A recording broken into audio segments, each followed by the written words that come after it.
Hello बच्चों, तो आज का टॉपिक है हमारा जीओसी, है ना। जीओसी ये जेईई मेन 2025 का क्वेश्चन है, 2025 का।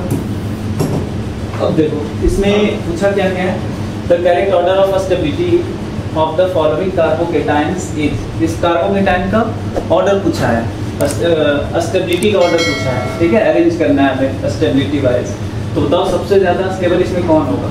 तो ये दिख रहा है तुम्हें, ठीक है। ये सबसे ज़्यादा स्टेबल होगा क्योंकि एरोमेटिक है ना। एरोमेटिसिटी से सबसे ज़्यादा स्टेबल होता है। जब भी जीओसी में क्वेश्चन आए तो ये लगाना AERHI, ठीक है। ए फॉर एरोमेटिक, फिर इक्विवेलेंट रेजोनेंस, फिर रेजोनेंस, फिर हाइपरकंजुगेशन और सबसे लास्ट में क्या देखते हैं, इंडक्टिव इफेक्ट, ठीक है। ये राइट, ये ठीक है। इसी ऑर्डर में हमें अप्लाई करना होता है, ठीक है, ध्यान रखना है। तो बताओ सबसे ज्यादा एरोमेटिक कब स्टेबल होगा। तो एरोमेटिक सबसे ज्यादा होगा तो सी वाला तो सबसे ज्यादा होगा। तो सी दो ही केस में ज्यादा दिया हुआ है, तो दो ऑप्शन तो आपका ऐसे ही कैंसिल हो रहा है। अब इन दोनों में देखना है कि हमारा करेक्ट कौन सा होगा। एक तो हमें पता चल गया कि सी का सबसे ज्यादा होगा। उसके बाद देखो कि ज्यादा रेजोनेंस कहाँ हो रहा है। तो ए वाले में ज्यादा रेजोनेंस हो रहा है क्योंकि फिनाइल है, पॉजिटिव है।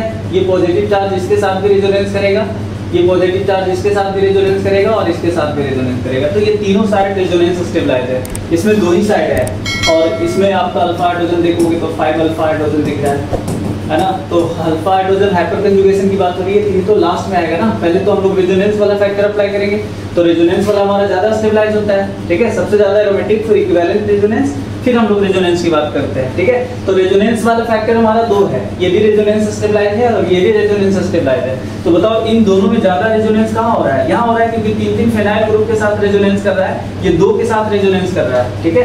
तो अब ऑर्डर आपको दिख गया होगा, सबसे ज्यादा सी, उसके बाद ए, तो सी के बाद ए, है ना। उसके बाद बी, उसके बाद बी और लास्ट में आएगा डी। तो हमारा डी आंसर इसमें क्या होगा, करेक्ट होगा, ठीक है। तो ये ऑर्डर रहा कार्बोकेटाइन का। चलिए, स्टेबिलिटी ऑफ कार्बोकेटाइन का। चलिए ठीक है, थैंक यू। इस तरह का वीडियो देखते हैं।